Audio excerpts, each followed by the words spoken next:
اعوذ باللہ من الشیطان الرجیم، بسم اللہ الرحمن الرحیم۔ اچھا، دینی اور دنیاوی علوم کا معیار کیا ہے؟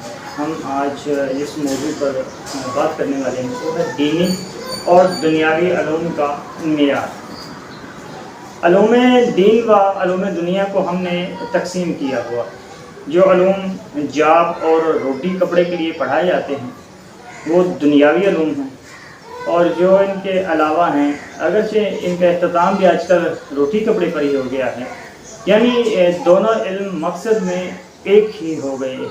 جو عربی میں پڑھائے جاتے ہیں وہ دینی ہیں، اور جو انگلش میں پڑھائے جاتے ہیں وہ دنیاوی ہیں، جبکہ ایسا نہیں ہے۔ علم دین و دنیا میں یہ سرحد، یہ باؤنڈری نہیں ہے۔ ہر وہ علم جس میں انسان یہ اعتقاد نہ رکھتا ہو کہ میں جو پڑھ رہا ہوں یہ نظام الہی میں جستجو کر رہا ہوں، یہ علم دنیا ہو جاتا ہے۔ لیکن جس علم کے اندر انسان یہ سمجھے کہ میں نظام الہی کے اندر پڑھ رہا ہوں، وہ علم دین بن جاتا ہے، اگرچہ وہ کیمسٹری ہی کیوں نہ پڑھ رہا ہو۔ اگر قرآن روٹی کپڑے اور مکان کے لیے پڑھے تو یہ علم دنیا ہے، اور اگر فزکس ہدایت کے لیے پڑھے تو یہ علم دین ہے۔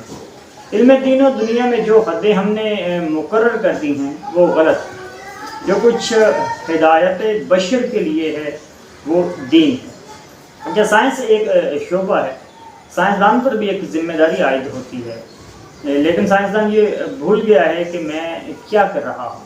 سائنسی انکشافات کا مطلب یہ نہیں کہ نظام الہی کے خلاف کوئی چیز ڈھونڈ رہے ہیں، بلکہ نظام الہی کے اندر دقت کر رہے ہیں۔ ابتدائی سائنسدانوں نے تھوڑی دقت کی تھی، لہٰذا انہوں نے زیادہ دقیق و گہرے نتیجے نہیں لیے، جبکہ بعد میں آنے والے سائنسدانوں کے پاس وسائل زیادہ ہیں، یہ اچھے نتائج لے رہے ہیں۔ ورنہ وہ لوگ جو یہ کہتے تھے کہ زلزلہ اس لیے آتا ہے کہ زمین کے نیچے ایک گائے ہے جو اپنا سینگ بدلتی ہے، وہ بھی سائنسدان ہی تھے۔ وہ انبیاء کا نظریہ نہیں رکھتے تھے، بلکہ وہ سائنسدانوں کا ہی نظریہ تھا۔ ایک دن یہ سائنسدان اتنے اندھے تھے کہ انہیں معلوم نہیں تھا کہ زلزلہ کیوں آتا ہے۔ آج سائنسدانوں نے تحقیق کر کے یہ سمجھ لیا ہے کہ زلزلہ کیوں آتا ہے، اور جب یہ سائنسدان معتقد تھے کہ زلزلہ گائے کے سینگ بدلنے سے آتا ہے تو دین کی بھی نفی نہیں ہو رہی تھی۔ اور آج جب کہ ان کو پتہ چل گیا ہے کہ زلزلہ زمین کے اندر انرجی کے جا بجا ہونے سے آتا ہے تو بھی دین کی نفی نہیں ہوتی۔ دین تو اپنی جگہ پر قائم و دائم ہے۔ اب یوں نہیں کہ اگر الف بے پڑھ جائیں تو یہ دین ہے، اور اگر اے بی سی پڑھائیں تو دین غلط ثابت ہو گیا۔ جب بچے کو انگلش میڈیم اسکول میں بھیجتے ہیں اور وہ آ کر کہتا ہے کہ میں نے آج اسکول میں اے پڑھا ہے تو بس آدھا دین یہی باطل ہو گیا، دوسرے دن میں نے بی پڑھ لیا تو آدھا دین اور باطل ہو گیا، جبکہ ایسا نہیں۔ اب پوری اے بی سی کو زیڈ تک پڑھیں پھر بھی دین باطل نہیں ہوتا، کیونکہ دین خدائے حکیم و خدائے قدیر نے بنایا ہے۔ خداوند تعالیٰ نے یہ اسباب کا نظام بنایا ہے، یعنی ہر چیز کا سبب بنایا ہے۔ چونکہ حکیم ہے لہٰذا حکمت کے تحت ہر چیز کو بنایا ہے۔ اگر حکیم نہ ہوتا تو معاذ اللہ پھر ہماری تجاویز پر ہی عمل کرتا، جیسے ہم دعائیں مانگتے ہیں اور اللہ کو جو تجاویز دیتے ہیں کہ یہ جو نظام بنایا ہے اسے چھوڑو اور میری بات سنو، خداوند تعالیٰ نے حکمت کے تحت نظام بنایا اور اس کائنات کے اسباب اور درجات اور مراتب بنائے۔ کائنات کو چلانے، اس کی خلقت کے بڑھنے اور اس کی بقا کے لیے اللہ کا نظام بہت عجیب و غریب ہے۔ ہمیں فرصت ہی نہیں ہے کہ اس پر غور کریں، جبکہ قرآن مجید اس کی دعوت دیتا ہے کہ زمین و آسمان پر غور کرو۔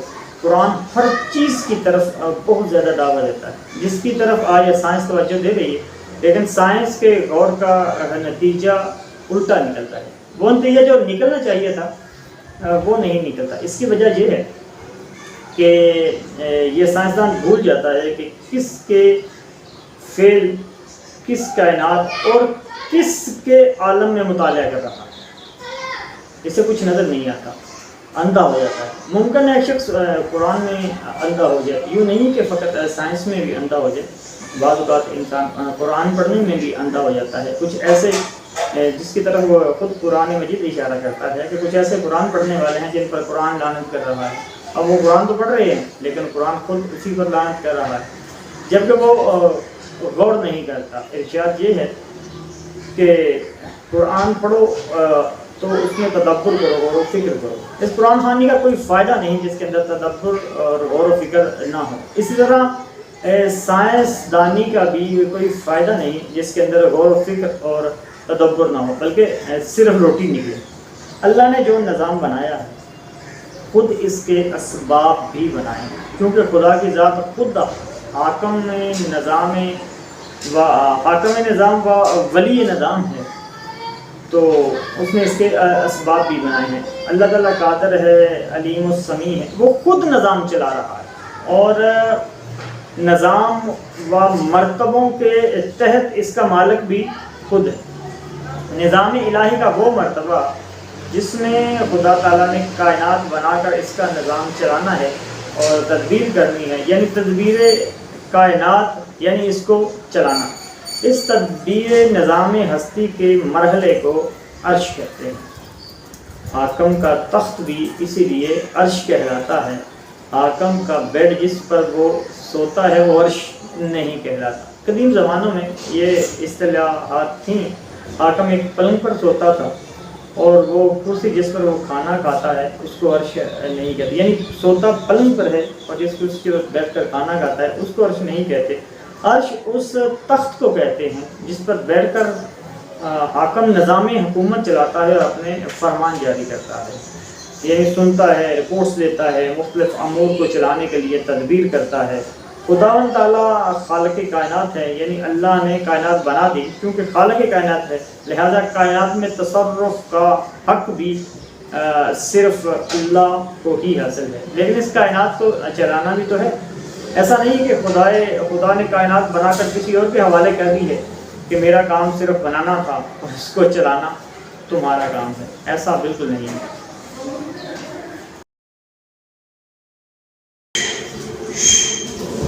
اللہ نے اس کائنات کو اس طرح سے بنایا ہے کہ اگر ایک لحظے کے لیے بھی کائنات کا رابطہ اللہ تعالیٰ سے ٹوٹا تو وہ کائنات کا آخری لمحہ ہوگا. اللہ کے ساتھ مسلسل رابطہ ہے. خدا کی ذات مسلسل اس کائنات کو چلا رہی ہے، یعنی تدبیر سے چلا رہی ہے. الوہیت و ربوبیت کا وہ مرتبہ ہے جس میں خداوند تعالیٰ نے اس کائنات کے نظم کو چلانا ہے، یعنی زمین اور سورج اپنے مدار میں رہے، جس طرح کہکشاں اور شمسی نظام اپنے اپنے مدار میں رہیں، سورج، پانی، ہوائیں، انسان اور فرشتے اپنا اپنا کام کریں. ہر چیز کے لیے اللہ تعالیٰ نے جو مقام معین کیا ہے اس کے اندر رہ کر عمل کرنے کو تدبیر جہان کہتے ہیں. تدبیر عالم ربوبیت الہی کا ایک مرتبہ اور درجہ ہے اور اس مرتبے کو عرش کہتے ہیں. خدا نے کائنات بنا دی، جیسے پاکستان بن گیا، اب اس پاکستان کو چلانا ہے اور اس کی تدبیر کرنی ہے. اس کو بنانے کا مرحلہ خالقیت، اس کے اندر رد و بدل کرنے کا مرحلہ مالکیت، اس کی ضروریات پوری کرنے اور اس کو پروان چڑھانے کا مرحلہ ربوبیت اور اس کی تدبیر کا مرحلہ حکومت کہلاتا ہے. اللہ تعالیٰ خالق کائنات و خالق و مالک، رب اور مدبر جہان ہے.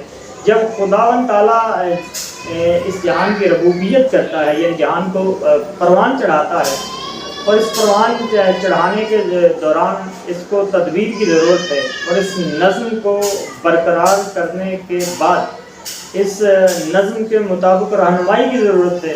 ربوبیت کے اس مرتبے کو، یعنی کائنات کی تدبیر کے مرحلے و مرتبے کو عرش کہتے ہیں.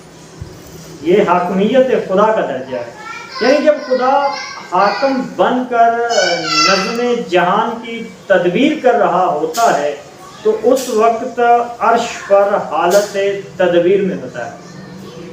اب یہ جملے کتا و نارسا ہیں، یعنی اللہ تعالیٰ کے نظام کی صحیح عکاسی نہیں کر سکتے، لیکن ہمارے پاس یہی الفاظ ہیں اور انہی کی مدد سے ہم اپنا معافی و ضمیر ادا کر سکتے ہیں.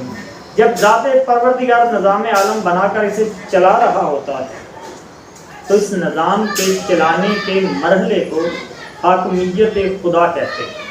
اگر ہم اسے مخلوق کے ساتھ تشبیہ دیں تو یوں کہہ سکتے ہیں کہ آپ کوئی چیز بنا رہے ہیں، اسے بناتے وقت آپ کا عنوان اور ہے، اور بنانے کے بعد اسے سنوارتے وقت آپ کا عنوان اور بن جاتا ہے، یعنی سنوارنے کے بعد اس کے استعمال کرتے وقت آپ کا عنوان اور بن جاتا ہے، اور استعمال کر کے جب اسے بچا رہے ہیں تو اس وقت آپ کا عنوان اور بن جاتا ہے۔ مثلا آپ گھر بنا رہے ہیں، آپ کا گھر بن رہا ہے، یعنی اس وقت آپ فاؤنڈر ہیں، لیکن جب گھر بن جاتا ہے اور آپ گھر کو سنوارتے ہیں، اس وقت بننا بند ہو جاتا ہے، کوئی آپ سے آ کر پوچھے کہ جی گھر بنا رہے ہیں، تو آپ کہتے ہیں گھر تو بن گیا ہے، اب اس کو سنوار رہے ہیں اور تزئین اور آرائش کر رہے ہیں۔ تزئین کرنے کے بعد جب رہنے کے لیے گھر میں آ جاتے ہیں اور اس وقت کہا جاتا ہے کہ اب آپ گھر میں ساکن ہیں، جبکہ حقیقت میں آپ ابھی ساکن نہیں ہوئے، ابھی کچھ کام رہتے ہیں۔ جب گھر میں آ کر رہنا شروع کر دیتے ہیں تو پھر گھر کا نظم و نسق چلانا شروع کر دیتے ہیں۔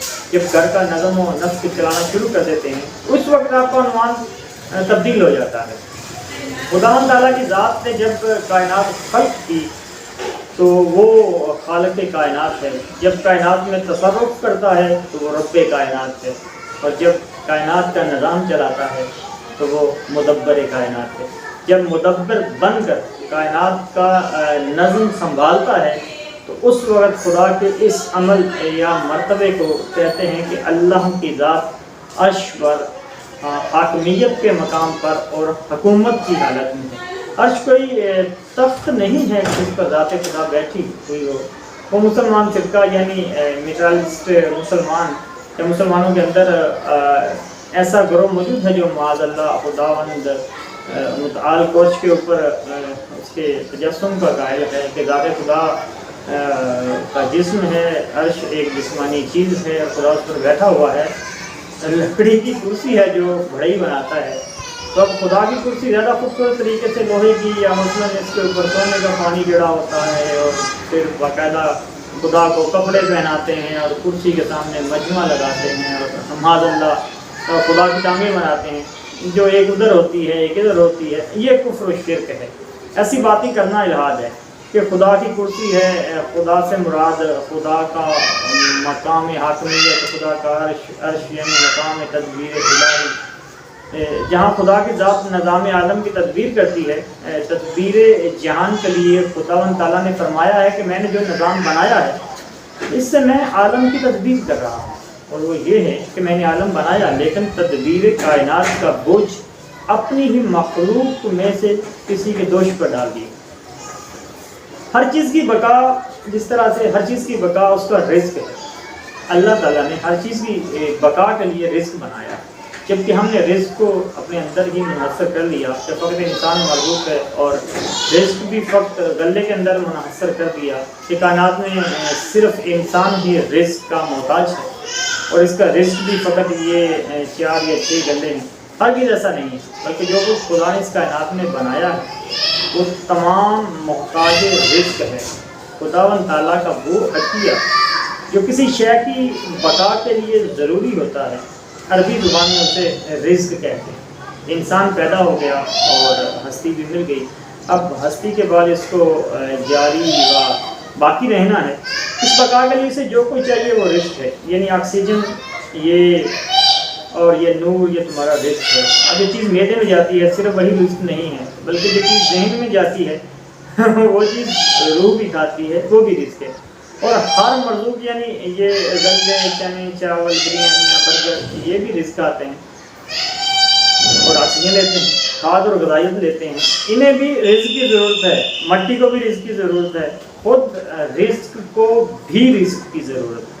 خداوند تعالیٰ نے بہت ہی پیچیدہ نظام بنایا ہے، تدبیر جہان کا ایک اہم شعبہ، ہر مخلوق کی بقا اور اس بقا کے لیے اس کو ضروری اشیاء کا فراہم کرنا، یہ کام خداوند تعالیٰ نے ایک اور موجود و مخلوق کے ذمہ لگایا ہے یا اس کے دوش پر رکھا ہے جس کا نام میکائیل ہے۔ اسی طرح اور نظام چلانے کے لیے بہت ساری ہستیاں ہیں، جس کا عطا پوری کائنات کے اوپر ہے۔ مثال کے طور پر حضرت جبرائیل اس ہستی کا نام ہے جس کا عطا پوری کائنات کے اوپر، یعنی زمینوں آسمانوں اور کہکشانوں پر اس کا احاطہ ہے۔ جبرائیل کا ایک جگہ سے دوسری جگہ آنا جانا اس طرح سے نہیں کہ جس طرح سے میں اور آپ ایک گھر سے دوسری جگہ منتقل ہوتے ہیں، یہ جسمانی چیز کا خاصہ ہے، جبکہ جبرائیل علیہ السلام کا ایک جگہ سے دوسری جگہ تک آنا اس طرح سے ہوتا ہے کہ ایک نقطے کے اوپر توجہ دے کہ جبرائیل یہاں سے یہیں پر ہوتے ہوئے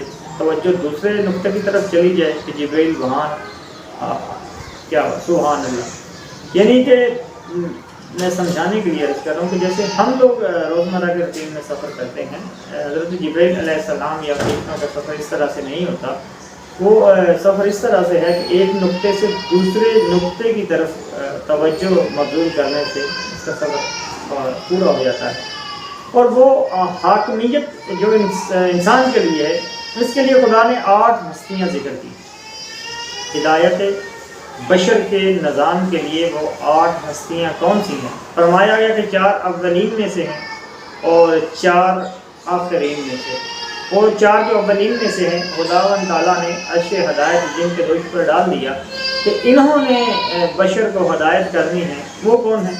پہلے حضرت نوح علیہ السلام ہیں، دوسرے حضرت ابراہیم علیہ السلام ہیں، تیسرے حضرت موسیٰ ہیں، اور چوتھے حضرت عیسیٰ ہیں۔ یہ 4 اولین میں سے ہیں، اور وہ 4 جو آخرین میں سے ہیں وہ کون ہیں؟ ایک کا نام محمد مصطفیٰ ہے، دوسرے کا نام علی مرتضیٰ ہے، تیسرے کا نام حسن مصطفیٰ ہے، چوتھے کا نام حسین سید الشہداء ہے۔ یہ ہیں اولین و آخرین کہ یہ بحث بہت دقیق ہو جائے گی، ہم اپنے سلسلہ گفتگو کو آج سے یہیں پر سمیٹتے ہیں اور اس سے آگے انشاءاللہ اس گفتگو کو جاری رکھیں گے اپنی اگلی نشست میں، کیونکہ اگلا مرحلہ جو ہے وہ تھوڑا سا دقیق مرحلہ ہے، تو لہذا ہم اپنے اس گفتگو کو یہیں پر روکتے ہیں اور انشاءاللہ اگلی ویڈیو میں ہم اس پر مزید نگاہ بنائیں گے کہ یہ گفتگو آگے کسی اپنے منطقی انجام کی طرف یا اس مقام کی طرف جائے کہ جو تمام سننے والے اور دیکھنے والے اس بات کو اچھی طرح سے سمجھ سکیں اور اس سے بھرپور استفادہ حاصل کر سکیں۔ السلام علیکم ورحمۃ اللہ۔